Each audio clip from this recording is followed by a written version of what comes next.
ou temos um ego muito grande de achar que não pode ser na nossa geração que o paradigma muda, ou temos um ego muito pequeno a acharmos que não pode ser na nossa geração, que não seria na nossa geração que o paradigma mudava. Não pode ser na nossa, tipo, isso era demasiado importante para acontecer na nossa. Estás a perceber? Esta... Então, ou nós somos demasiado importantes para isto acontecer na nossa.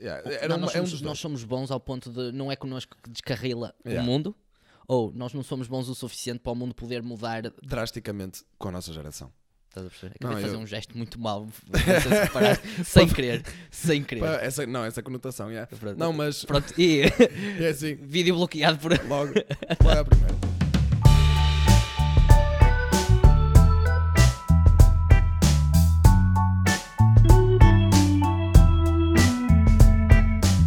Sejam bem-vindos. Bem-vindos, mais um dia. Pessoal, estou um bocado rouco, mas... Pronto, vou ter de aguentar. A minha voz normalmente não é assim tão sexy. Bem-vindos a quê? Bem-vindos ao Duas de Treta. Duas de Treta, exatamente. Amadores. Primeiro episódio. Hoje vamos falar um bocado daquilo que se anda a passar pela União Europeia, que ninguém anda a perceber muito bem. Isto está um caos só. O que é a União Europeia? Inventaram assim uma cena que para juntar os peitos todos e dizer que somos amigos. Mas na verdade andamos todos às torres na mesma. E pronto, e o que está a passar, o que se passou esta semana, encontrei aqui uma coisa interessante, que foi o Luigi Di Maio, que é um dos primeiros ministros da Itália. Aí tem vários. Eles têm dois. Aquilo toma assim, política italiana é uma confusão. Ponto. Aqueles gajos, governos tipo de 2 em 2 anos. E atualmente tem os dois gajos basicamente fizeram uma coligação, não se conseguiam entender bem como é que aquilo haveria de ser, então assim, olha, vamos dividir porta-espaços, está a perceber? E pegaram num gajo independente, e esse gajo é que é o cabeça, mas é muito estranho. Esse gajo é que é o cabeça, mas é só para show, estás a ver? Aquilo está uma situação de caraças. Eles têm o Salvini e o Di Maio, e o que aconteceu esta semana foi que o Salvini e o Di Maio vieram dizer que apoiam os coletes amarelos na França. Isso eu ouvi dizer. Também ouviste dizer. Foi muito giro, foi. Eles disseram que, eu tenho aqui a frase, foi que nós apoiamos, apoiamos sim, cidadãos honestos que protestam contra um presidente que governa contra o seu povo. Contra o Macron. Não, mano, o Macron é que é o presidente. Governo contra o povo. Sim, a frase foi contra o Macron. Sim. President against his people. Sim, exatamente.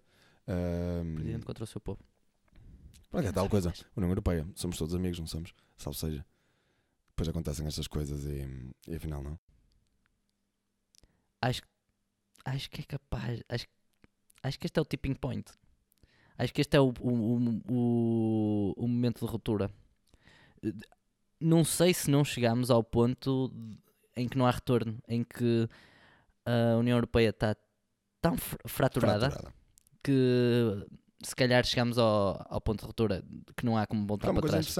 Há uma coisa interessante. Nós este ano temos legislativas europeias. Ou parlamentares, olha lá como é que se chamam. Nós não percebemos nada dessas coisas. É umas eleições. Vão haver eleições. Vai haver eleições. Para o Parlamento Europeu.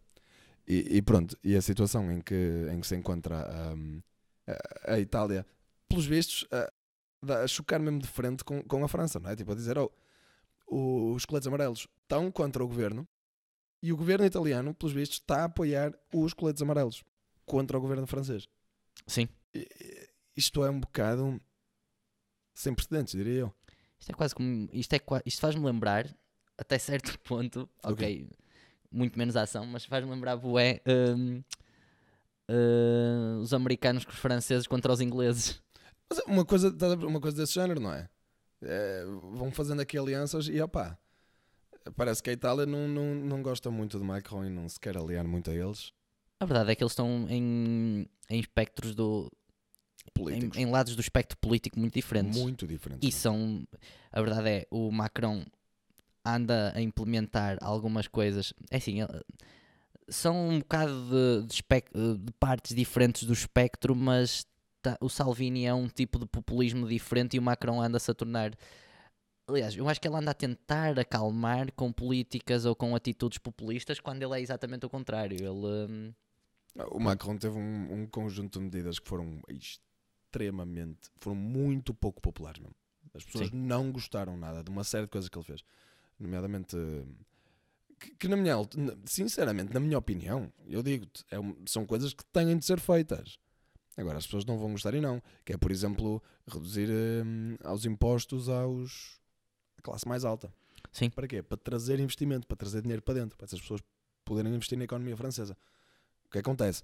O povo viu isso e lá está. E depois o Macron faz uma coisa destas e logo a seguir aumenta os impostos sobre o gasóleo, 8 cêntimos. É um bocadito, 8 cêntimos. E o pessoal chateou-se um bocado. E quem afeta mais é a classe média e as classes mais classe média parte mais baixa. Classe média baixa, a classe trabalhadora é quem é mais afetada. Porque os ricos continuam a poder comprar gasóleo à vontade. Agora, 8 cêntimos ao litro a uma pessoa que anda a viver mês a mês é dose. É muito. É dose. A verdade é que o combustível acaba por ser uma parte considerável do teu orçamento. É assim, depende do estilo de vida que tu levas, mas para quem depende do transporte, pelo menos, olha, aqui em Braga é imenso. E não só, mesmo a nível da economia em geral, tipo, por exemplo, tu queres abastecer hipermercados. Por exemplo. E há para as transportadoras. Estás a perceber? Estás com caminhões para trás e para a frente. Por exemplo. Tu precisas de combustível para eles. Ou seja, vai ser um setor da indústria que tu vais afetar imenso. Tudo. E que depois... E a parte dos transportes é interessante, porque depois acaba por impactar tudo o que é... Tudo o que é serviços... Tudo o que é... Está a falhar a palavra. Não é necessariamente serviços, mas... Tudo o que é, por exemplo, fast consumer goods, tudo o que é de bens, tudo o que é comércio de bens, é afetado pelo transporte. Okay. Ou seja, acabas por criar aqui um efeito dominó na subida de preços. Porque, pronto, transportação mais cara. Fizeste uma coisinha que tem impacto noutra coisinha, que tem impacto noutra coisinha, quando deste por ti, pá, está tudo farto. Tudo. É o problema de tu teres... É um dos problemas da globalização, de uma economia globalizada. Que é muito mais difícil conter as coisas quando elas acontecem. O que aconteceu, por exemplo, em 2007, que os Estados Unidos espirraram e nós constipámos todos. Isso era 2008. É 7, 8, espera aí, foi uma coisa assim. Não importa muito. Foi naquela altura. Mas exato, porque está tudo interligado e então... Não consegues parar as coisas, simplesmente não consegues. Yeah. E no entanto, a França agora veio dizer, opá, que é isto? Agora estão a apoiar os gajos, estão contra nós. Um ataque à minha soberania, quase. Basicamente, porque... de um aliado. Eu pessoalmente, eu gosto do... Gosto, pronto, vamos por assim. Tenho alguma simpatia pelos coletes amarelos. Por muitas razões. Acho que tem um movimento extremamente desorganizado, que peca muito por aí. Peca muito pela violência em que algumas das pessoas lá no meio se decidem ter. Peca por exemplo, nas pessoas encapuzadas que palavam. Vão para lá para o meio porque tapas a cara. O teu protesto não é legítimo. Não, é que isso faz lembrar uma coisa. Faz lembrar quem está os apoiantes extremistas, seja a Antifa como os próprios fascistas. Ultimamente mais a Antifa, não é? Porque os fascistas têm sido cada vez levados mais para a obscuridade. Obscurantismo? Não sei, não importa, acho que não é, mas pronto, para o obscuro. Uma coisa assim do género. E pronto, como é óbvio, o Juncker, portanto o Presidente da Comissão Europeia, veio mostrar o seu apoio completo ao governo francês. Tem que ser. Italiano. Isto é uma coisa muito militar, nunca deixas o teu soldado no chão. Exatamente, mas é esta fricção toda que está a ver. Sim. Muita fricção mesmo. Por isso é que eu te digo, isto, pelo menos para nós, eu tenho 25 anos, tu tens 24, eu não me lembro de uma altura, é assim, também nunca fui tão atento ao mundo... Como estamos agora. Exato, nunca tive tão atento, é assim, também nunca tive tanto este antes fluxo... não era gente, pessoalmente, eu não sabia o que está aqui a fazer, ainda não sei muito bem. Sincero. Momento de filme. De introspeção. Exato. Estou aqui, I guess. Não, mas a parte crucial é, também nunca tivemos tão atentos, ok, e nunca tivemos um fluxo de informação tão grande. Nunca tivemos informação a chegar-nos tão depressa e depois desinformação ao mesmo tempo. Ou seja, acaba por haver aqui uma constante luta. Mas a parte crucial é, porque assim, se o sentimento vem, também tem que haver aqui qualquer coisa que o está a provocar e faz sentido tu fazeres essa análise para perceberes de onde é que está a vir isto. Claro. Que é, o que é que se passa para nós estarmos a sentir que as coisas nunca tiveram tão destabilizadas e, no entanto, em quase todas as métricas possíveis, as coisas nunca tiveram tão estáveis. Ou seja, parece que há uma espécie de... Desculpa estar-te a interromper. Parece que há uma tensão à superfície. Estás a perceber o que eu quero dizer? Parece que está tudo prestes a arrebentar. Não é que esteja tudo prestes. É difícil tu medires tensão política e o quão perto as coisas estão de arrebentar e de despoltar alguma coisa. Até as coisas acontecerem mesmo. Por exemplo, case in point, a Primeira Guerra Mundial. Sim. Estava tudo bem até um gajo ter dado um tiro. Foi tipo, olha, está tudo em paz, até de repente está tudo em guerra. Ou seja, qual é que... Assim, eu vou-te ser sincero, eu acho que a União Europeia tem os dias contados. Não quer dizer que tudo aquilo que dá o nome à União Europeia acabe. Ou seja, por exemplo, Schengen. Sim. Não quer dizer que Schengen acabe, porque assim, Schengen inclui alguns países que não fazem da União Europeia, porque são países extremamente estáveis que tu podes dar ao luxo de ter em Schengen. Acho que entra, por exemplo, a Suíça. Só aí, por exemplo. Olha, vou-te ser sincero, eu não quero estar aqui a dizer, mas é assim, acho que a Noruega, por exemplo, não faz parte da União Europeia, mas faz parte de Schengen. Eu sei que não faz, mas agora estou na dúvida se faz parte de Schengen ou não, mas eu acho que consegues entrar na União Europeia, na Noruega, sem passaporte.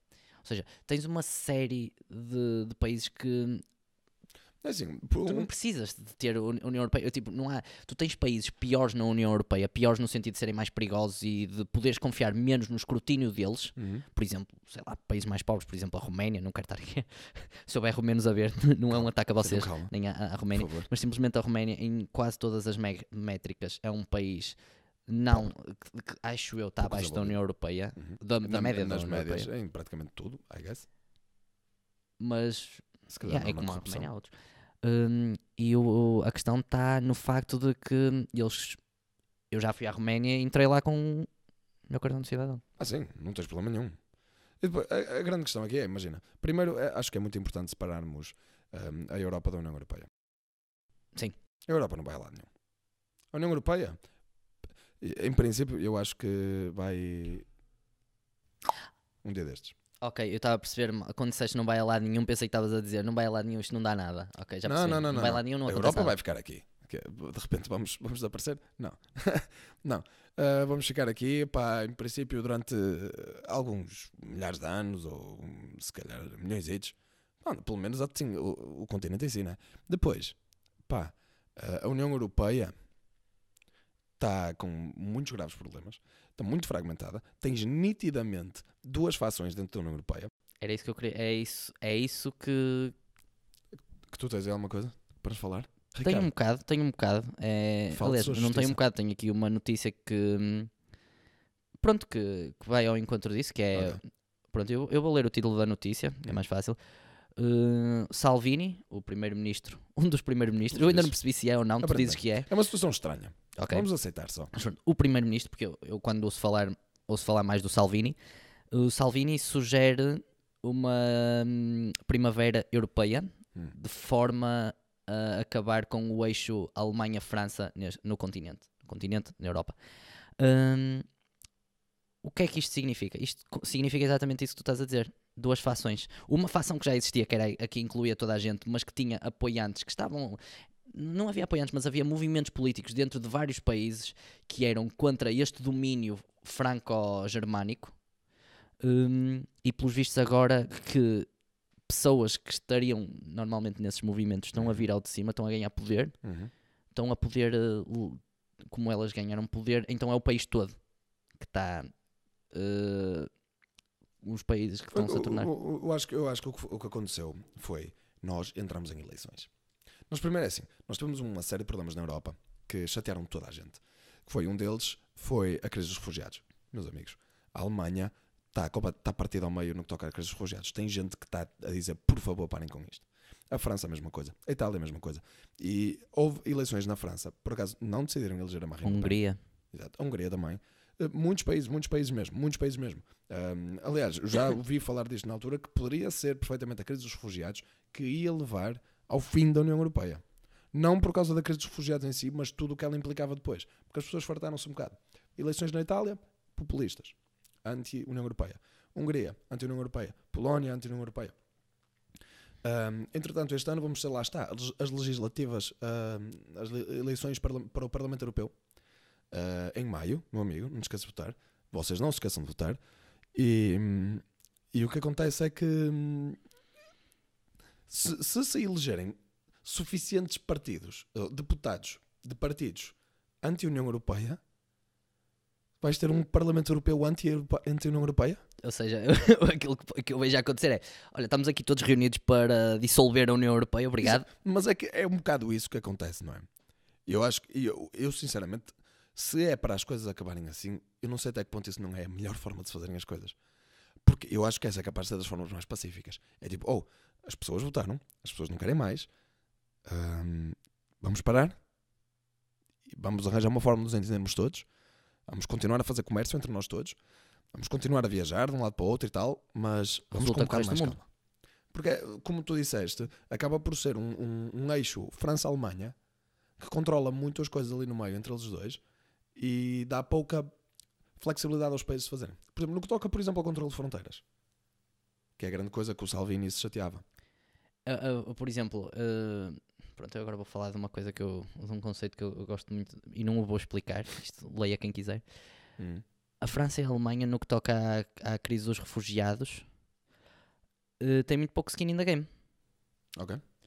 Porquê? A França e a Alemanha na crise dos refugiados? Em relação à crise dos refugiados. Ok. Em relação a, por exemplo, na parte das fronteiras. Ok.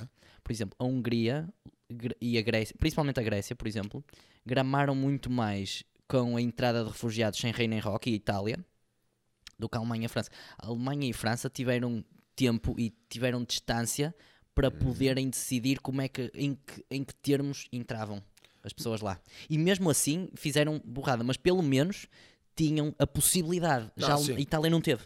A Itália e a Grécia foram só completamente atropeladas por quantidades infindáveis de gente a chegar em barcos. Aquilo era ridículo. E a questão foi, na Grécia eles nem sequer ficaram lá, porque a Grécia, pronto, é pobre. Não tem subsídios para dar, eles não ficam lá. Para onde é que eles foram?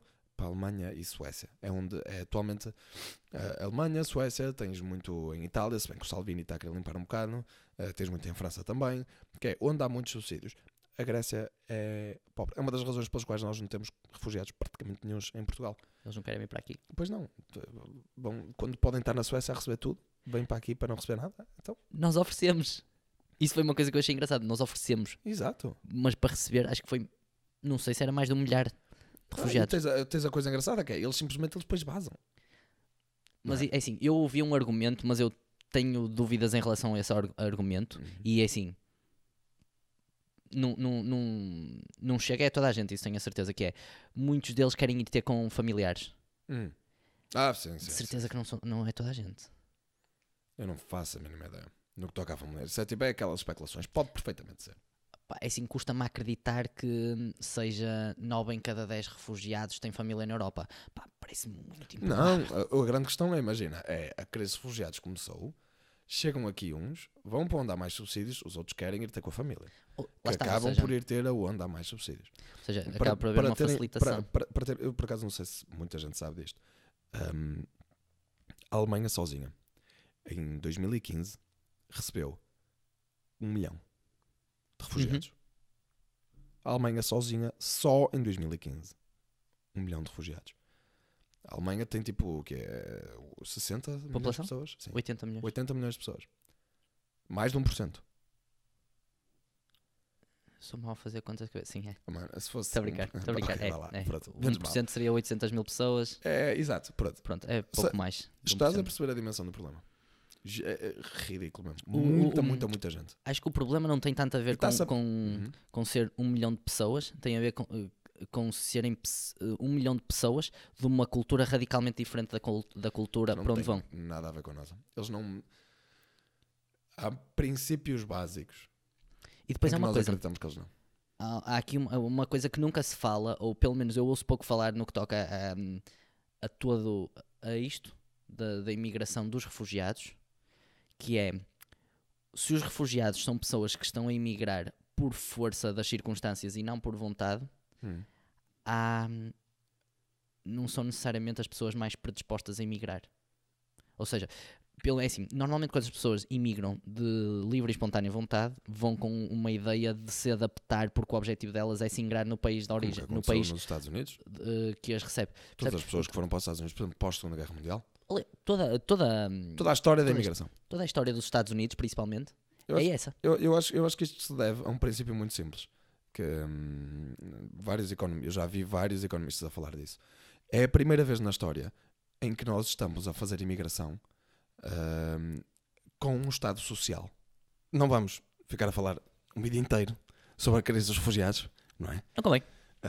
Até porque, pronto, nós sabemos que é uma questão sensível, todas as pessoas têm uma opinião. Canal banido no primeiro episódio. Mesmo, arriscámos-nos a uma coisa desse género.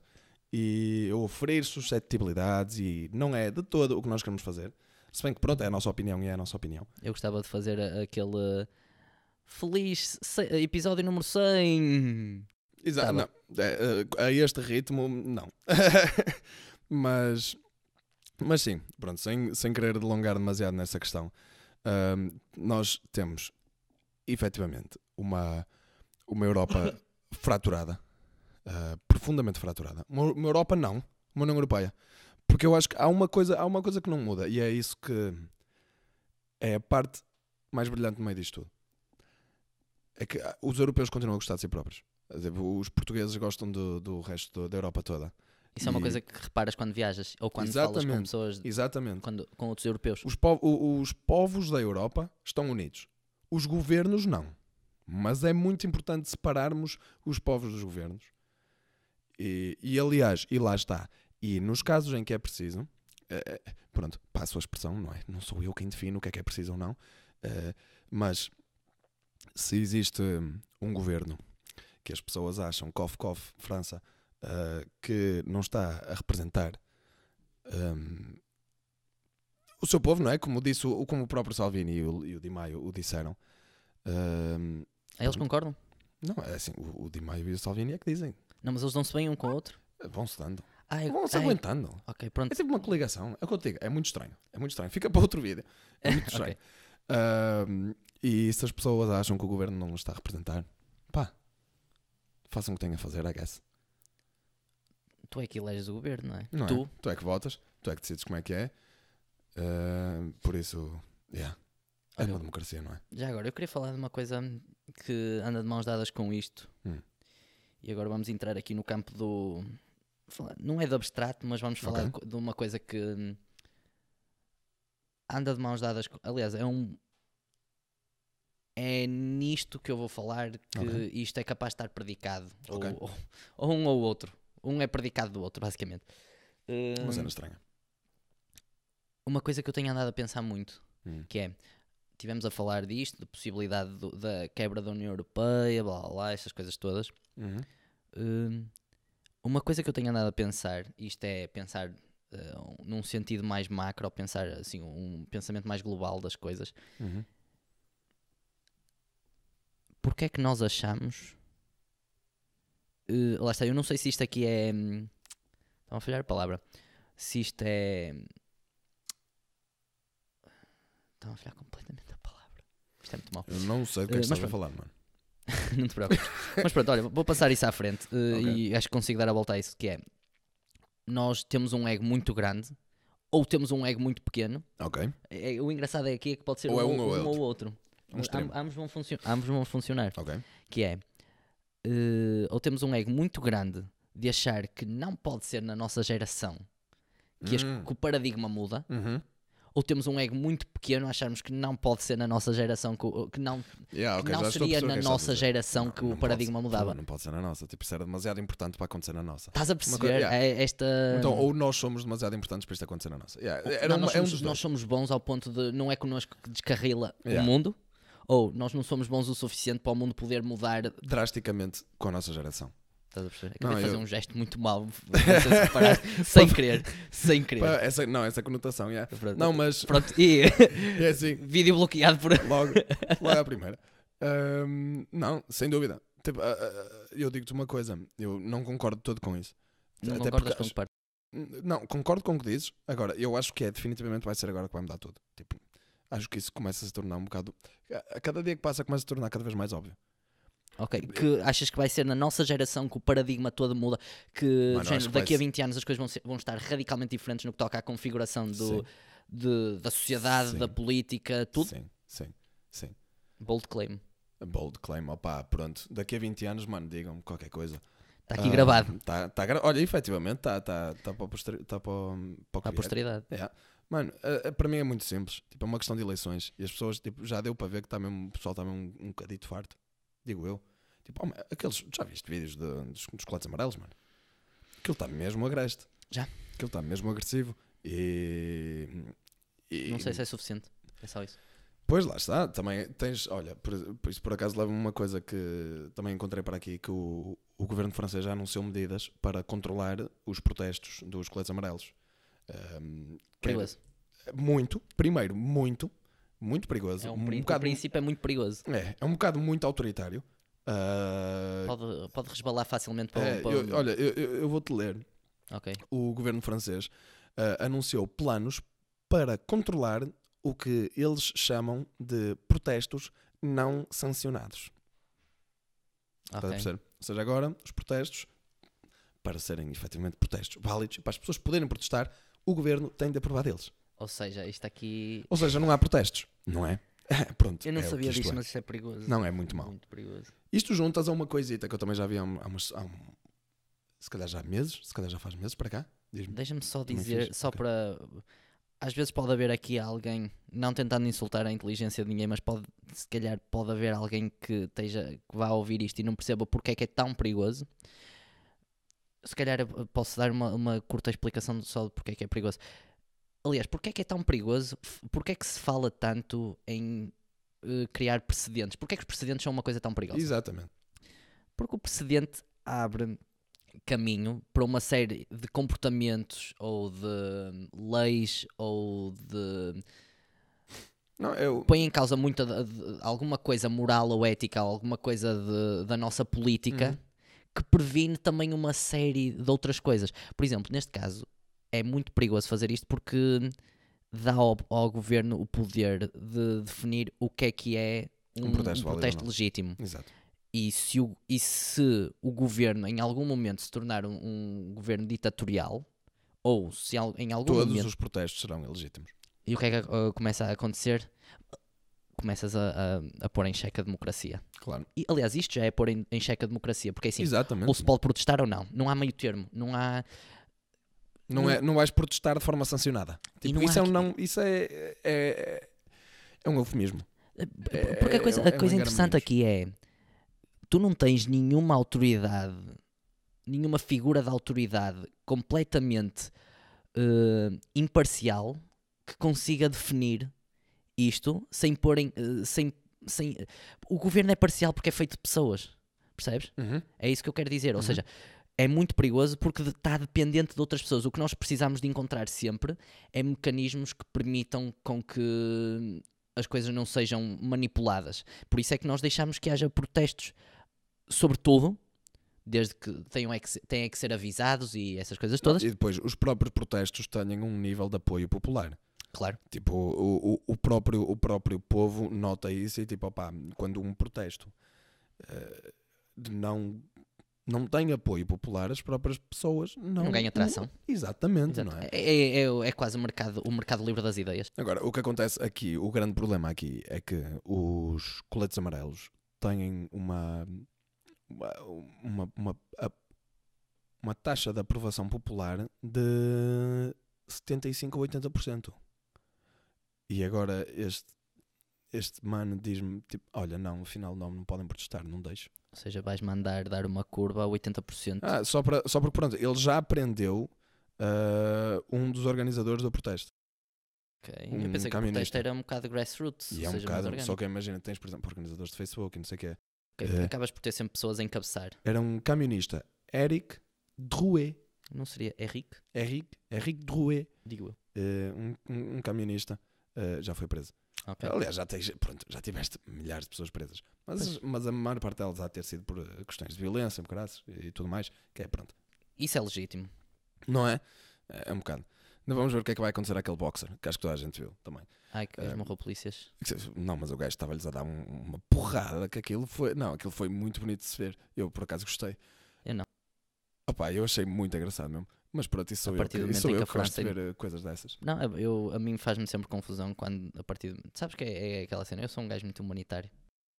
Eu também, mas opa, foi muito giro na mesma. Ok.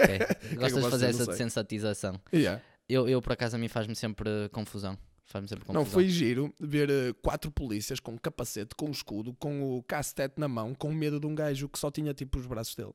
A mim, Achei bué engraçado. a minha parte Mas me o faz gajo confusão. deu-lhes mesmo, man. Olha, não vi, mas Não a minha. viste o vídeo, meu? Não. Depois vou ver. Mas a parte que me faz confusão aqui é que estás a partir do princípio em que aqueles polícias estão Não, lá para arriar nas pessoas. Claro. Muitos deles não querem sequer arriar nas pessoas. Não, e aliás, já tiveste o caso de muitos deles, tanto estão do lado das pessoas, já vi vídeos de polícias a tirarem capacetes e tudo mais e a juntarem-se às pessoas. Porque os próprios polícias estão numa de, man, eu não quero estar aqui, mas tipo, tenho de estar. Os polícias não são robôs, também são pessoas como as outras. E o Macron, exatamente, e o Macron depois teve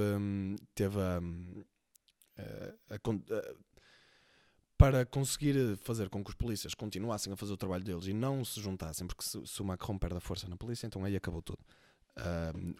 Se tiver que envolver o exército, acabou. Acabou. Não, mas olha, por falar nisso, mais uma coisa. Mas o Macron já aumentou os salários a polícias e tudo mais, que é para depois dizer, continuem aqui, por favor. Vá lá. É a primeira coisa a fazer, não é? Depois, falaste em exército, é interessante, porque há umas semanas para cá, também, hei de encontrar isso outra vez para poder mostrar, tanques nas ruas de França, do exército. A questão é, porque eles começaram, tipo, veículos de choque, o caraça, não é veículos de choque, lol, mas estás a perceber o que eu te estou a dizer? Eram tanques, efetivamente, eram tanques. Preparados para... A questão normalmente são tanques de onde? Esta é que é a questão. Uma pessoa estaria à espera que fossem tanques franceses, não é? Porquê? Porque tanques, o exército francês. Ok, eu pensei que estavas a dizer tanques made in França. Não, estou a dizer tanques franceses, Ok, o exército tanques francês. do exército francês, Pronto, ok. exatamente. Não eram franceses. Espera aí, então estás-me a dizer que houve em solo francês tanques de outra nação? Não é de uma nação. Da NATO? Bandeira da União Europeia. Espera aí, já existe um exército da União Europeia? Ainda ninguém sabe. Mas lembras-te do Macron dizer que queria fazer não disse? Sim. Lembras-te disso, não me lembras? Lembro-me. Pronto. Se calhar era para este tipo de coisas. Ninguém sabe. Vamos ver. Eu vou arranjar as imagens porque eu não quero mentir a ninguém. Exatamente. Eu vou arranjar Fica as aqui imagens. já a referência para referência futura. Fica porque eu não quero mentir a ninguém. De Olha, longe. E já agora acho que com isso deixamos isto aqui deixamos. uma nota de encerramento, não? Exato. Deixamos este episódio porque é muita coisa, já é um bocadinho para digerir e tal. Sim, deixamos aqui a marinar. Mas pronto. Mas pronto, tens alguma coisa que queiras dizer para acabar? Não, mais nada. Mas eu quero. O que é que tu queres dizer? Quero Queres dizer mandar que beijinhos? Manda beijinhos A para a tua Europa é mãe. bué da fixe. Europa é fixe. Olha, queria mandar beijinhos para os meus familiares na Suíça, estou a brincar.